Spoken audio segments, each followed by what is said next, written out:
Hello, everybody. This is Sandra Pelly, the Sandini. I am the keeper of the inner dragon flame, the dragon ally, and the galactic shaman. And I am here with somebody that, I just feel electrified when I am hanging out with her. Lady Amaran is the Pathfinder and guide to lost heroes, ready to rewrite their fate and unlock their true power. She helps seekers step into the lives they were always meant to lead. Through quantum human design, fantasy, and interactive storytelling, she empowers them to embrace their authentic essence, reclaim their voice, and choose new paths with purpose. Her signature style blends imaginative play with deep transformation, guiding clients to become the heroes of their own story, one quest at a time. Hello, Lady Hi, Emran. happy to be here. Thank you. Yeah, well, and you know what? I, I mean, we could talk about so many different things, but what's really warm in your heart right now? What's your passion right now? So I love the everything that we've been talking about today. And I loved how Maria kind of touched on that kind of that narrative piece, right? You in your conversation with her, and that's really big for me. That's my focus with people as well, is understanding the stories that we're telling about our lives and our experiences and those around us and the world and all that kind of stuff. So it's really such a key piece, right? When we go, well, this sucks, or we keep reliving that by telling the story, right? Like Marie was talking about, it's like we just keep telling the story over and over again. So we keep reliving it and keep, if you will, re-traumatizing our, whole inner being on all the different levels, right? When we do that. And it's so important to have that release, that healthy release of sharing the story or whatever. When we keep reliving it and keep telling it, we just it's that endless loop. And it's so important then to, after the processing with the whatever it is, right? It could be grief. It's like, okay, now there's what do we do with that, right? That piece of what is the story we're going to tell going forward of that situation or past situations or just who we want to be, right? Like it doesn't have to be anything, super significant in the moment or in the past. It's just like, hey, I don't want to be this person anymore. There's nothing necessarily wrong with this person, but that's just not who I want to be anymore. So I'm going to tell a new story. I'm going to write a new story about who I want to be or what I want my life to look like. So I love this, and I want to kind of um what you're hearing from Lady Amaran may sound a little intimidating. I want to write a new story about my life. And it's like, oh my gosh, how do I do that? Okay. So really, from my own personal experience with you, I've like we kind of said before we got onto the recording, is that been experiencing you for a while now, and in fact, you and I have actually sat down, and at one point we were attempting to get together on a monthly basis to have conversations. And it was in those conversations I really began to understand you, not just in our personal conversations, but also in another realm of energy and the conversations that we were having there. And it was recognizing that you saw something, and it was because of some of the things that you might have been doing on a day-to-day basis. And what I'd like to share with that is I saw you as a person who like look at her, you guys. She's presenting herself, she's herself, she feels very comfortable being in herself. Did that always feel like that? Possibly not, because for all of us, we like if I was suddenly started wearing pink, I would not feel comfortable. Okay. And you guys, I saw Christina's face just then. Anyway, um we have to start somewhere where we know we're going to be uncomfortable and then move forward. Also, too, another thing I want to point out is you and I have really totally different types of backgrounds. Meaning, I grew up playing with Legos and Barbies. Truly, it was Legos more than Barbies. I'm a tomboy. I'll admit that wholeheartedly. And you are a gamer.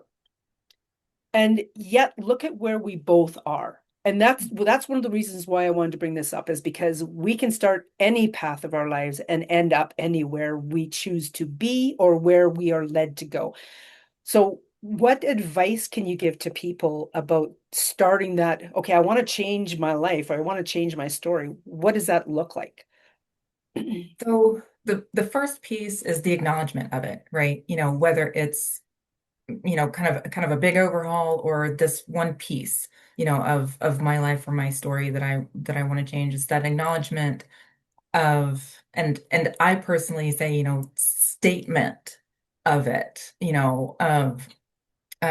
whether verbal or like a written statement, it's like, actually state it outright of what you're wanting to, what's the current and what you're wanting to move toward. Um, and then it's because it is very intimidating, right? I personally, my story started at a point where it was kind of all or nothing.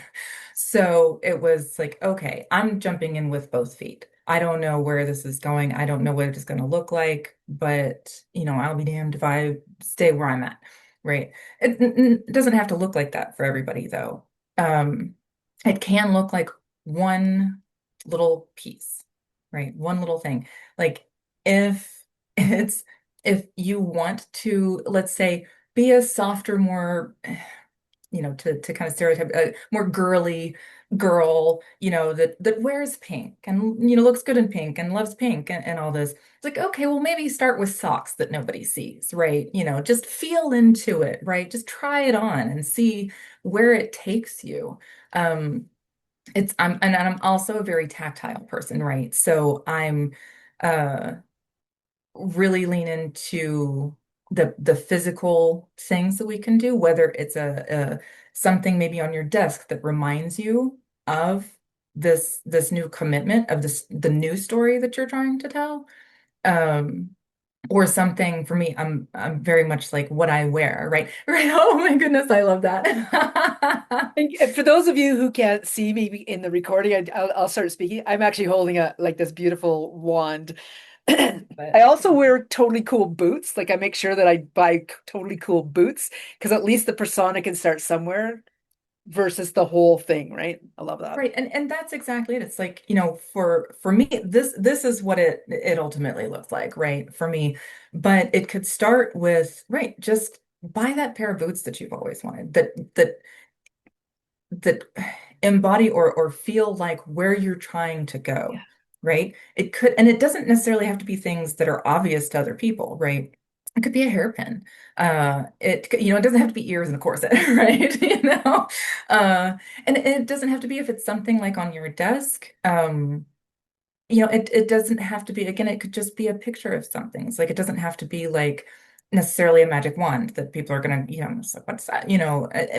What speaks to you and helps you either embody or reminds you of where you are trying to write your story into.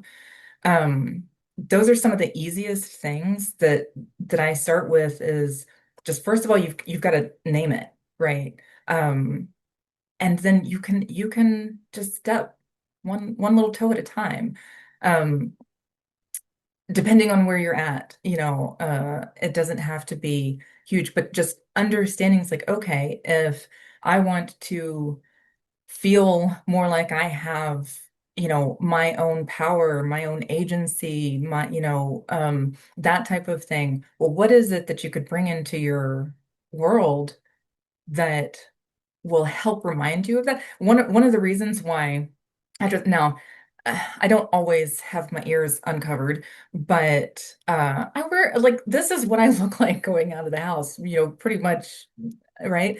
Um, because this is now, and yes, you're right. It was not always comfortable for me to to fully show up like this in public or even just on a virtual meeting. Um, that took work, right?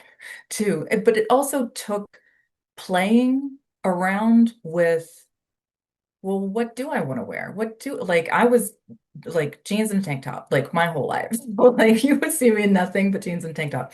Now I wear these flowy dresses and shawls and of course all this like I feel so amazing dressed like this more so than and by the way, way more comfortable than like a side note.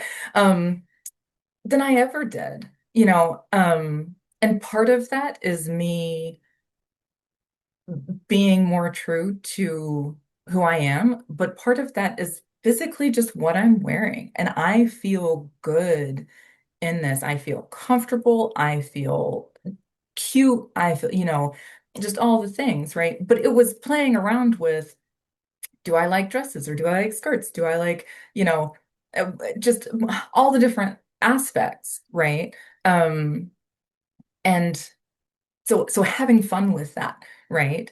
Uh, I started doing these little headband thingies. I'm like, I really like this. I think this is cute. And so then when I started knitting my own little headbands. Like it just went on its own little thing, right? But it's those things. It's like even just that, like even if nothing else, right? No corset, no ears, all this, even just wearing this little headband, because that's part of who Lady Amaran is now, right? Even just having that, going out to the grocery store, it reminds me in the mundane tasks of the day, oh yeah, this is who I am, right? And so it's that subtle reminder of to act in the way that I want to be, right? I don't want to be reactive. That's not my story, right? I want to be kind, right? That's the story I want to write, with strangers out in the grocery store and everything. So it's having those little things that you can add into your wardrobe or your life in whatever way that helps you helps jog that for you in those mundane moments of, oh yeah, this is who I'm becoming. Okay, let me play into that. Let me choose what future Lady Amarin would do, versus what past would do, if that makes sense, right? Yeah, very much so. I want to share with everybody who's listening to that if you choose to start to make uh, obvious adjustments to how you appear with clothing, etc., there will always be someone like me who will actually approach you and say, "Oh my God, I love your look," because I do it all the time. So there will be somebody out there who is in awe that you had the gumption. I'm not going to call it courage because let's move into what this is. It's the gumption to be who you authentically are. Yeah. And it's noticeable, not just in whatever cool outfit you might be in, whatever that looks like for you, right? But it's people notice the awesome authenticity regardless of what you're technically wearing, right? I could not believe how many people come up to me just randomly when I'm out, grocery store, whatever, uh, and comment how much they wish that they could wear a corset. And mine's like, well, You you can. can't. Right? What's stopping you, right? And it's that mental block. It's like, well, that's not normal. That's not every day, right? But it's getting past that to go, let me try it out, right? Let me just see. But people recognize that. And it doesn't even sometimes I go out and I'm not wearing a corset, but just, you know, basic skirt and a t-shirt or whatever, people still come up to me and come and just do exactly that. I love your outfit. And I'm looking, I was like, this is like literally like about to go in the dirty clothes. Like this was like laundry day kind of, right, outfit. And I'm like, but it's that same thing. It's they're seeing not just the outfit, but what's behind it. The Right. persona. Yeah, Yeah. exactly. Yeah. Exactly. Yeah. I know I've gone into there's a store in one of the malls in the biggest city closest to us, and I actually tried on an outfit. And um it made me realize that I could energetically be walking around in it anyway because it was this beautiful, really rich dark green. And it was, I love the bodice part of it. And then it went into like a full floor down to the floor skirt, which I would not be caught dead in, you guys. I am a tomboy. I do not like wearing dresses. Oh, However, I can energetically go and wear that anytime I want. and that's something it's like, and as we grow as people, like understanding it's like we can change. Like you might always be a tomboy, right? For me, I was very much a tomboy growing up and pretty much up until like the last 10 years or so. And then I started recognizing that I wanted a shift. Mm. And skirt like, oh my goodness, to my poor mother's chagrin, her trying to put me into a dress, as a child was just torture for both of us, let's just say. Uh, I absolutely hated it. Uh, but now it's like that's all I want to wear, right? So understanding is like we can change, but we don't necessarily like, right? You want to that if that tomboyness still calls you, right? But you can also understand, right, that energetic element of what that dress does for you, right? And same thing with colors, right? I would not have been caught dead in brown for most of my life. Now it's everything I see. I'm like, does that come in brown?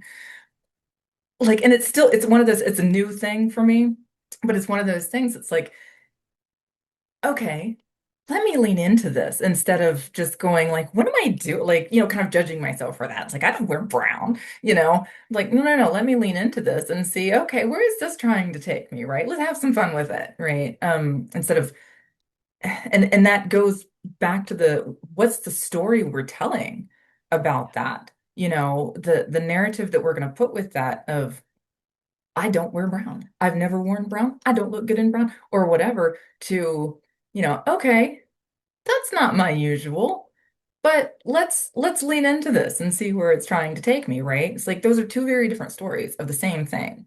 And we can do that with everything, right? Yeah, I love this. Um, I'm not sure how this one's come through or what one's come through, but I'm also really feeling the resistance. Like that I even tried on that dress was huge. And this is something that probably weighs a significant amount. I'm not talking money, but it weighed a lot. It was period authentic to whatever period that would have been. Like it was absolutely gorgeous. And truthfully, the cost of it really wasn't all that bad. Um, and when I say would I be caught dead in that out of the house? No, I wouldn't be. But that the only thing stopping me was that I wouldn't really walk around in my house wearing that per se. However, I found another site that the clothes on there just make me go, oh my gosh, I want some of these. And I can feel the energy of, you know what? I could definitely be wearing these anywhere, anytime. And I just am feeling so pulled energetically to that. So speak to that pull and acknowledging and taking steps. Yeah, that's a really great point and a great question because it really kind of goes into that leaning in to your authenticity. And we're so most of us from a very young age, we start getting conditioned by our parents, our family environment, the world, just all the things, right? Be this, don't do that, all those things. And so as we grow up, we lose touch of who we were created to be, right? Our true natural self, right? What I call the inner hero. Um, and we start it's like, oh, okay, well, because of life experience, I always wear jeans and a tank top, right? Because of life experience, I've never played, board games because, just whatever it is, right? And we start developing um this persona, if you will, of our experiences and conditioning and everything that can look similar or completely different from our true authentic self. Uh, so when we start to open ourselves up to just noticing, right? Like what feels good. And I'm not talking in like a, kind of that surface level sense of, feel good, right? But like actually like stopping and goes like, you're right. Do I feel good wearing jeans? Maybe, maybe not, right? But like let me just stop and think about that, right? Do I like how I look? Do I like how I feel, in jeans, different styles of jeans, you know? Um, do I like how I feel in a skirt, right? Just feeling into those things and saying like, where where does it want to take you, right? And being open, basically like, let's go back to that child's mind, right? Kids, I love it because they're infinitely curious, right? And nothing's impossible for them, right? So if they want to see, what this experience is like, they just jump into it, right? And they'll find out if they like it or not, right? But we lose that as we grow up. We become so much, safer, if you will, right? In our decisions and whatnot, instead of like, oh, okay, so let me just try this on and see how I feel. Does this feel like me?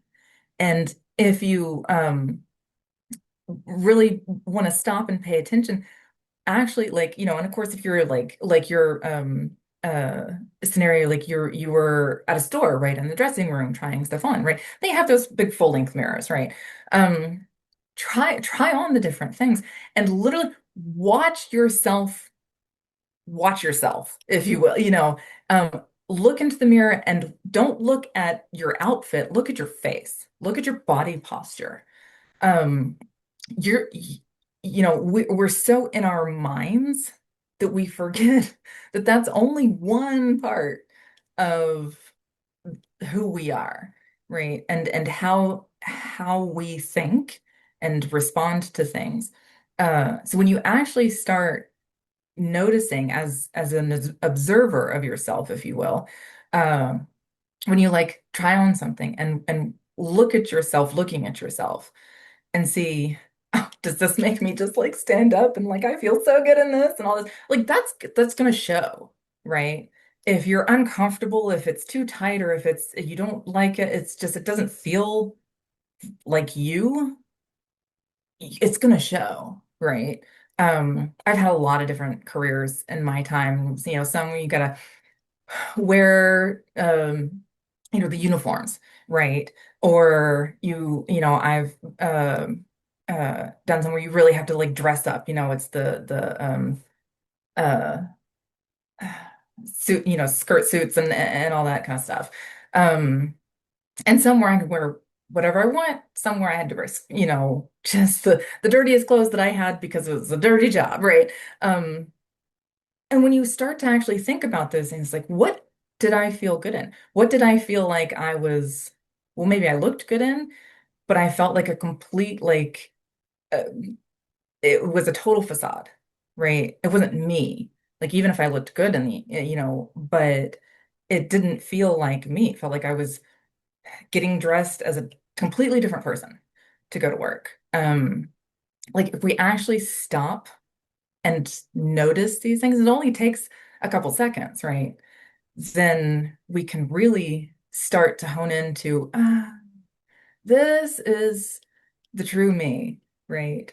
That is telling me, giving me these signals of what really is the direction, or what really is, the right thing, um, that is I want to more expand aligned on with this. me. Yeah. I want to expand on this. We just had a comment in the chat. Alan just wrote, it can also be interesting and fun to imagine yourself as the type of person who wears different clothes or does different things. Yeah. And take a moment to notice how you feel. It's not just about the clothes, but your own self-identity that really matters as well. And I want to expand on that, what you said, and that, because as you're speaking and what I relayed about this other um, site, that the clothes I'm just like in awe of. I am really recognizing that, oh, that's a period of my life. Now, let me take this a step further. That isn't a period of my life in this existence of this life. And I had that epiphany just now around that, that it's about, oh, that's when I was standing on that cliff edge with that dragon, with that, da, da, da, and that's who I was. And I'm like, oh, that's why I want to wear that. And yet, right now in this day and age, that's what I want to wear.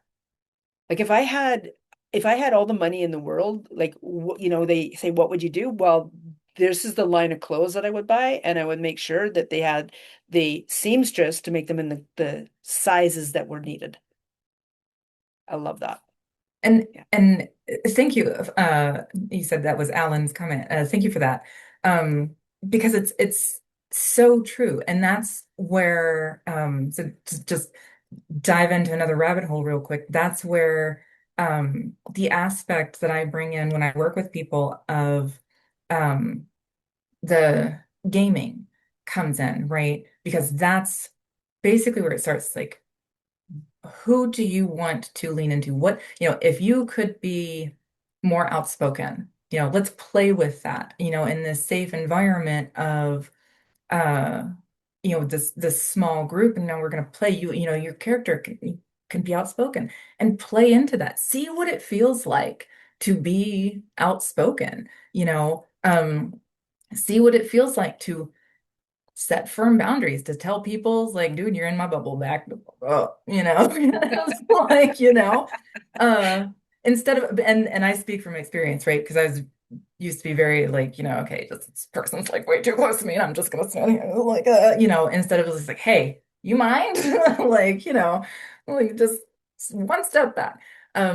What, so playing in to these different things, and even to the point of, yeah, designing what does this character look like, right? How do they dress? And that's something that it can depending on your personality, right?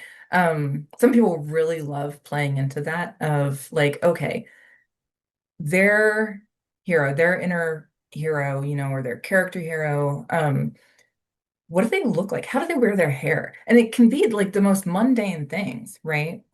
Um, just, yeah, how do they like to wear their hair? What outfits do they like? Are they barefoot? Do they like shoes, boots, those things? And just imagining that and is a really fun starting place of then, okay, so if this is the traits and the outfits and all this of the Lady Amaran that I want to be, well, now I can start finding, yeah, maybe when you're at the store, right? You see that hairpin. It's just like, oh, that's what future Lady Amaran would wear, and it can just be those little things, but it's like it goes back to that like stopping and recognizing and naming, right? Uh, and then yeah, play with it. You can imagine like just have fun with it, right? And not everybody wants to go into so much of the fantasy realm and look as but it doesn't have to be, right? And it doesn't have to be anything. Like it can just be what calls to you. Uh, I'm just a huge fantasy enthusiast. And by the way, yes, I am a gamer, but I also grew up with Legos and Barbies and G.I. Joe. Okay, so Yep. yeah. Um, but yes, I was also a big gamer. So yeah, like really playing with just the imagination of like design this person, this character, this hero. What traits would they have? Are they kind? You know, do they, have a lot of self-confidence? What weaknesses might they have, right? Those might be strengths. What weaknesses might they have, right? Nobody's perfect. And we often forget that in our weaknesses, if you will, in our challenges, that's where we grow. That's how we get from who we are now to who we become, right? So understanding is like a hero, even in classic stories, right? The hero is not perfect, right? You know, um,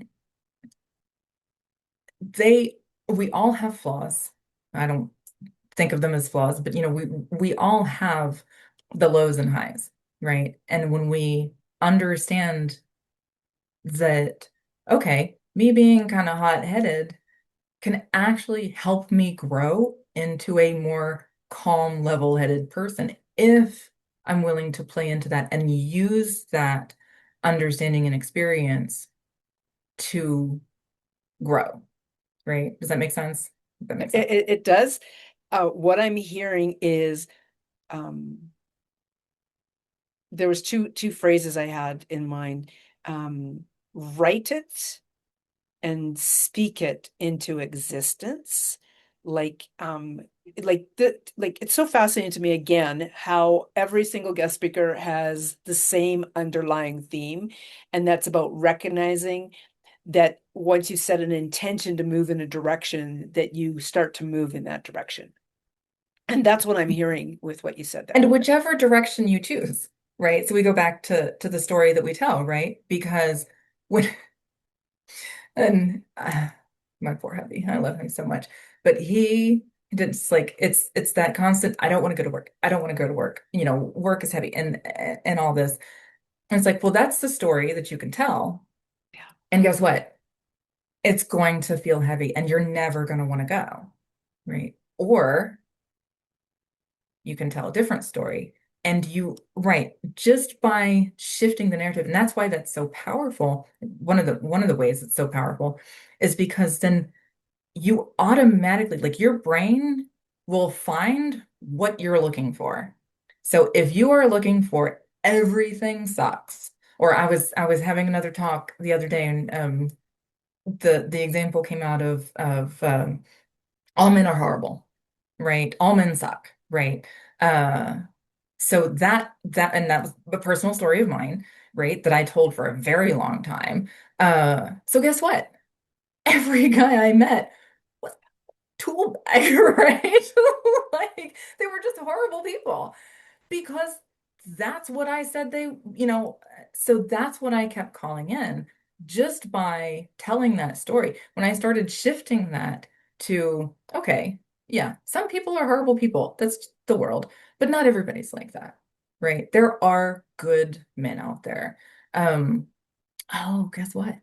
I started seeing, you know, decent, good-hearted, kind men show up in my life.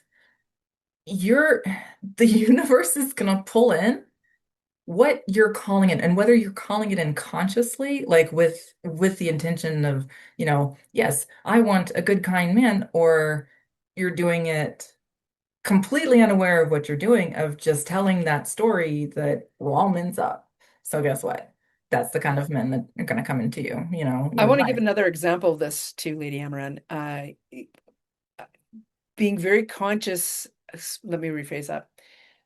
We may unconsciously be saying things, just like at some point you were unconsciously until you became aware that, oh my gosh, I am actually creating this. That's why I actually say I am consciously creating what I'm doing, right? Uh, my guy, I would phone him at work and I'd ask him how he's doing. I learned to stop doing that. That was one of the problems. The other thing is his answer was, oh, I'm living the dream. And okay, so when I stopped him one day and questioned him, that's the dream? That's the dream to be sitting at your job, just liking your job? Really? That's the dream?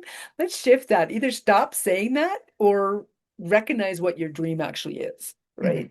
And our life has changed so much just because I became aware of what he was saying, and was able to bring that awareness to him as well. Right. That, is that your dream? So. Right. And that's, I love that example because it shows like the variations and how the story can look, that we're saying. It's like, it's something that could be taken, depending on inflection and all that, as a positive. It's like, oh, I'm living the dream, you know, or it's like that very sarcastic, I am living the dream, right? Um, but either way, given the context of what you're talking about, you're reinforcing uh the story of this is the best you're going to get, you know, or you're reinforcing that life is amazing and this is awesome, just depending on right the context of what that is. And in that context, it was like, oh yeah, I don't have to be there to understand how sarcastic that statement was, every day, right? Um, and right, it's like, is that okay? So you keep, whether consciously or not, right, telling the universe that this is your dream. So guess what? You're going to get more of exactly that, right? I, And yeah, go ahead. okay.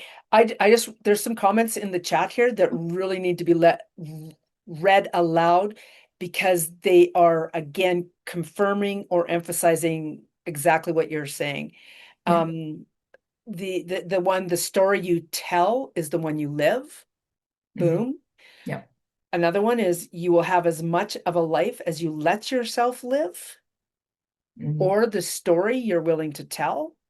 Yeah. And then another one that's a complete example of this is I found that I was pushing away good relationships because I believed I was so different and that there would only be a handful of women in the world who would want to be with me. Wow. I had something very similar happen to me the other day, and that was in one of our audiences uh arenas or circle. And it was this realization that I was constantly falling back on, oh, I've had head concussions, that's why I can't do this. That's why I can't have that train of thought. That's why I can't do this or that. And so, I mean, that's something that started back in 2000. Like, that's a quarter of a century that I've been carrying this. Like, really? Stop it, Sandra. Rewrite that story, right? Yeah. And those are all such beautiful comments. Thank you. And it's so true. It's like those, and that's why I really am not a fan of labels. Um, and from my own personal experience, I alluded to my story, where my story began, at the beginning of our conversation, and that in essence was part of it. It's like I was looking for a label to, and this was a conscious thought in my mind, to give me the excuse basically to say, this is why my life sucks. This is why I don't have to do anything. This is why nothing I do ever works. This is, to give me that blanket excuse of why my life sucks. It's never going to get any better. And okay, I can just sit back and give up now, right? Because I have a label telling me that I'm broken or whatever, and so that it can so easily, it's not always bad, right? But it can so easily go into this cop out of, oh, well, yeah, I've had a brain injury. Oh, well, I have back problems, from this accident, 112 years ago, whatever. It's, and we keep going back to what Maria was talking about, we keep rehashing that story and reaffirming that that is who we are. And in a more top level, if you will, example of something like that is I have always been a slow reader, right? I found out it's like I'm yeah, I can't even say it, Dyslexic? dyslexic. Yeah. And I've always been a slow reader. And I come from a family of readers, right? My brother, my sister, my dad, my mom, like everybody reads, right? And so it was a thing for me growing up to be so slow, and everybody was like, why you take so long to, just all those things. So I started to internalize the story that I'm not good at reading and I'm slow and all this kind of stuff. And so I tell it's like that was an excuse. It's like, oh well, I just read so slow, so I don't really read a whole lot of books and all this. And when I started, and this was a realization. I caught myself doing this. I don't know, year or two ago, uh, saying that, I was like, whoa, like, it's nobody's perfect, right? It's like I still do this stuff. It's like, but I caught myself saying it because I have this awareness of the stories that I tell now. It's like, I don't want that to be my story, right? Okay, so yes, I can shift the narrative. I can stop saying that I'm a slow reader, right? Um, I read at a pace that is appropriate for me, at the very least, right? Or I can affirm the moving forward in that of, I'm a speed reader, right? But there's also a level of, yes, I can start writing that as my story. I'm a speed reader, but now there's action that has to be taken. It's not a passive process, right? There's action that has to be taken with that. So at the very least, I have to start reading more to get faster. Right? And there's plenty of other things that I could do to, to progress in my level and speed of reading, right? But at the very least, be read more. Uh, so it's those things. I'm like, yeah, it's just that recognizing, oh yeah, okay, this is what I say about myself, and I don't want that to be true anymore. So I'm gonna stop saying it like that. And if I'm gonna say anything, say it. And I don't necessarily like to use the negative and positive, like word, don't want to say negative and say positive. But in essence, if you will, don't speak the negative, speak the positive, right? Um, and in those statements of, who you are or how you want to be, you know, Wow. You saw my hand come up. You saw that, Lady Amaran, uh, because I'm just going to come back to your bio. Part of your bio was literally about the storytelling aspect. It was about the interactive storytelling, and I can really hear that in the flavor of what you've been saying today. And the reason my hand came up because it was like one of those moments of if you are unaware of that you're telling a story and creating the story of yourself, you need to rewind about 5 minutes into this conversation and hear what she said about uh, how we choose labels, because that was just like, like, yeah, we all know that, but I don't know that we actually know that, right, right? Like, right, that is so deep. And when you talk about being the interactive storyteller, you are literally walking people through the recognizing of, oh, this is the story you're telling yourself. right. Is that the And story and you this actually is want to live? And this is how you can tell a new story, right? And we literally play with that, as a character going through an adventure, uh, you know, play with telling another story, right? You can make different choices, right? The you that is right now, this person, this, conditioned autopilot, doing things the way you've always been doing things, makes choices this way, ABC, right? But you can make choices GWX, right? You don't have to make choices ABC the way you've always done it, right? And part of the process of that interactive storytelling is taking you out of, well, this is me, so this is how I've always done it. And okay, so what if this was you? How would this person do it? Right? And play with that. Okay, well, this is the character, you know, what would this person do in this situation? How would this person respond? What choice would this person make?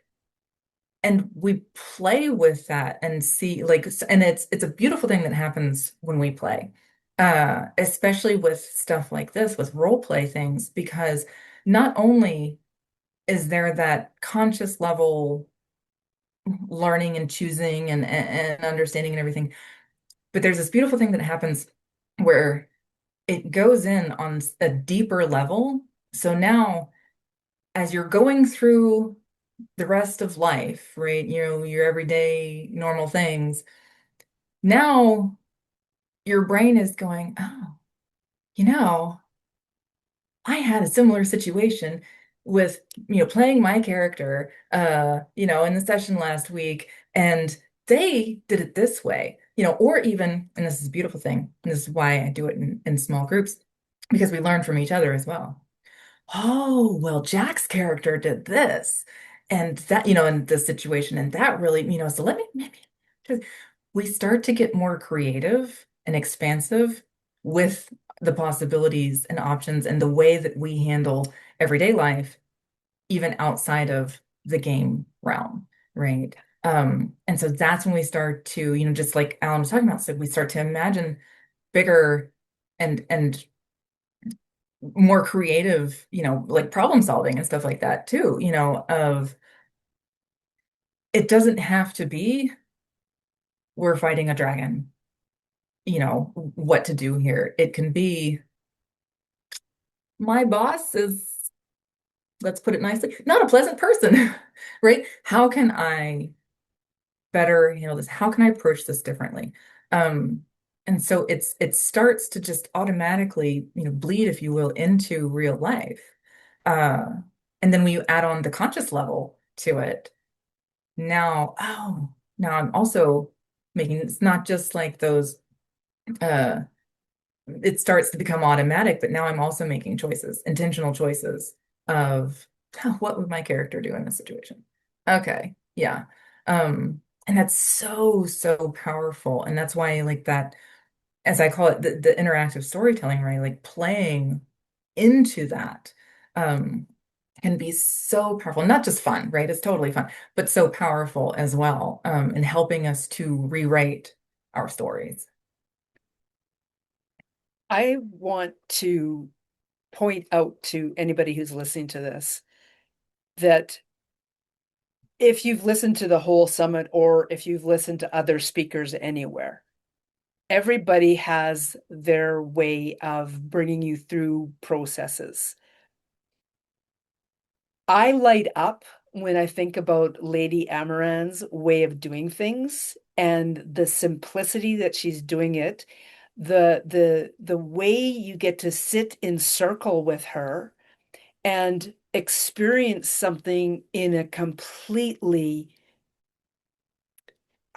what words do I use? Fae, and if anybody knows what fae is, fairy worlds, like it's you provide people with an opportunity to explore how to change their lives that is so unique to you, and it can be that the person who steps into your circle will find it life-changing if they're already in you know what, I want to explore this in a different way than the norm is.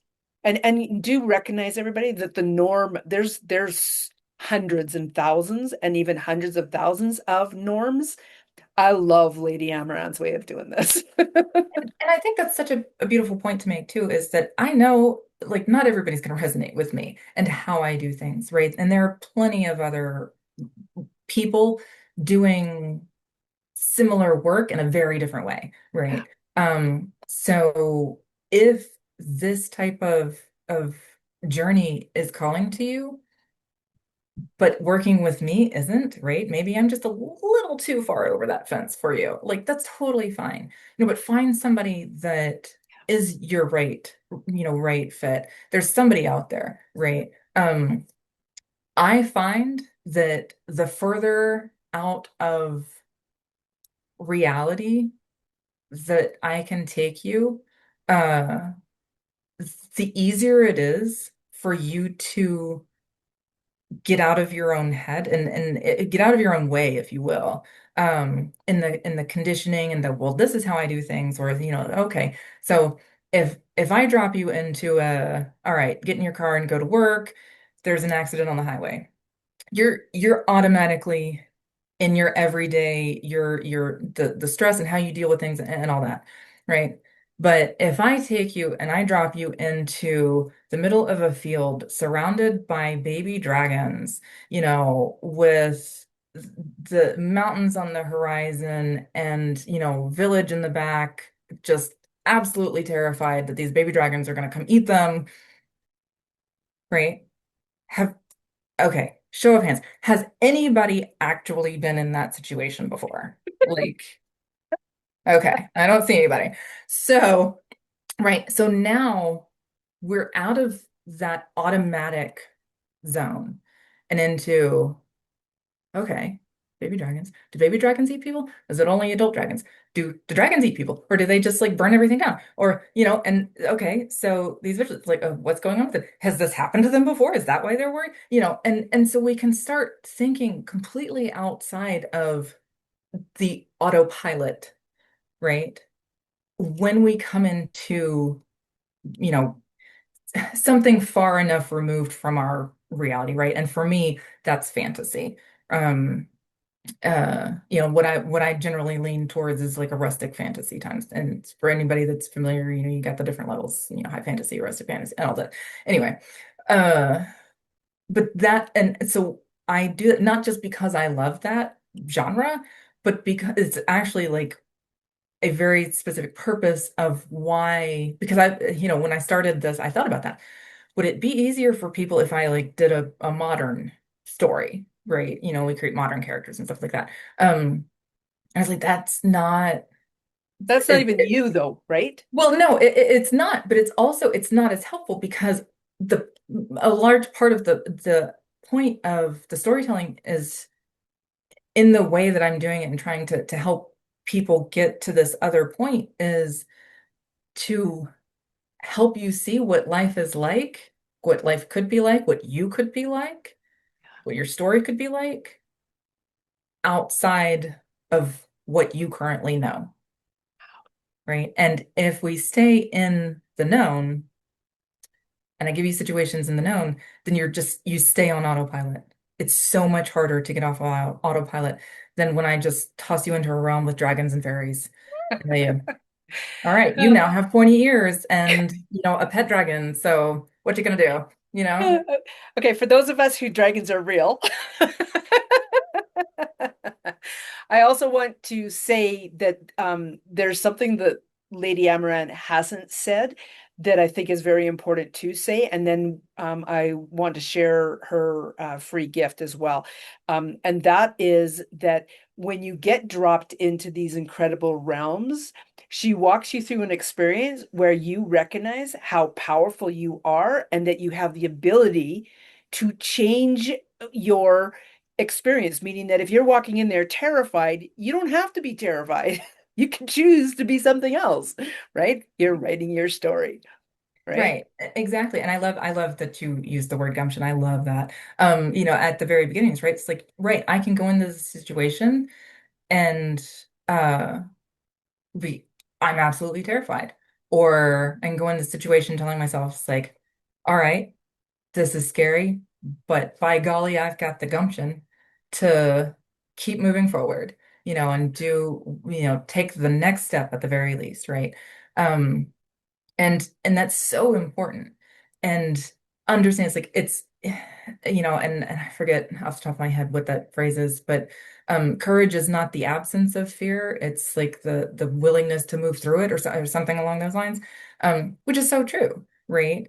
Uh, and understanding there was something else that you said, and it made me think of something I was going to say, and then it just floated right back out. Um, but it really is so important with that to allow yourself to play in a different environment. Um, and you really start to see it's really quite fascinating when you start to see the possibilities that open up if you're not constrained by the current experiential belief that fairies aren't real, let's say, or the magic isn't real, or that you can't fly, whatever it might be. And it's like, okay, well, what could you do if you could fly? You know? And it might not be something that you could literally bring back into your current reality here. Human existence, right? There you go, thank you. But the ideas, the experience of it, the again, that like creative possibilities that you can bring back with that is there, right? You might not literally sprout wings in this human form, but what you learn from that and how to do things or how to get creative, can really have a big impact. I want to tell everybody you all have wings anyway. So anyway, Lady Amaran's free gift is the Lost Hero's Guide, Awakening Your Inner Power and Reclaiming Your Path. And her VIP gift is a further step into that. It's unlocking the hero within, because now you've found your hero. So now unlocking that hero within and your first quest to awaken your true power. As you've heard her speak, you really get the essence of the possibilities of this about awakening your inner power and reclaiming your path. Is there anything else that you'd like to say to or about your gifts? Yeah, so the first one is just it's a fun little booklet. I designed it, we print it out and literally like fold it in half and it's a little bit okay. It's totally cute. Uh and it's designed to help you start to see, right? That moment of stopping and paying attention, right? And oh, okay, what is going on? What are some tools that could help me, go further into this? And then the other one is it's super fun, but it's definitely like, we're going from a little bit of the milk to the meat, right? Where you're actually going to have 5 quests, 5 prompts in that to go through. So it's a little bit meatier, but it's a lot of fun and can really help open up the world of possibility I and love that. who that inner hero is. Thank you so much for being here, Lady Amaran. Thank you What for having is, me so much. yeah, I know. As you could tell, her and I have no problem getting together and speaking for an hour at all. Yeah, only an I, hour. That's yeah, the problem. we have to actually, yeah, be consciously. I actually have to watch the time with Lady Amaran. Um, I am just really very thrilled when you are able to come into this beautiful sacred container and be a part of this, Lady Amaran. And I think we have a very strong heart connection because of our willingness to really want people to start to look at their life a lot differently and enable them to do so and be so. With that in mind, what final words would you like to leave the listeners with? You're not stuck in your current story. You're not. Uh, it feels like it sometimes. It really can. And again, I'm speaking from experience. It feels like this is impossible to change. And I'm here to tell you it's not. Again, we didn't dive deep into the details of my story, but believe me, if you knew me 20 years ago, you literally would not recognize me. Just inside and out. And it really is possible to change your story. And when you start to do so, when you start to write your more authentic story, so much is again inside and out, right? Health, mental health, physical health, spiritual health, like so much potential there when we start living a more empowered, authentic story. And you can do that. And it doesn't Love that. going back to the fear, right? You don't have to jump in headlong, right? It's okay if you start with one little step. That's what just and okay, so again, I'm a big fantasy fan, right? Lord of the Rings, right? One step out your door, Frodo. That's the beginning of the adventure, right? Not once you're halfway to Mordor, right? The adventure begins, the story begins the moment you decide to take that first step. Okay. Shivers. Thank you, Lady Amaran. Thank you. Thank you. Thank you.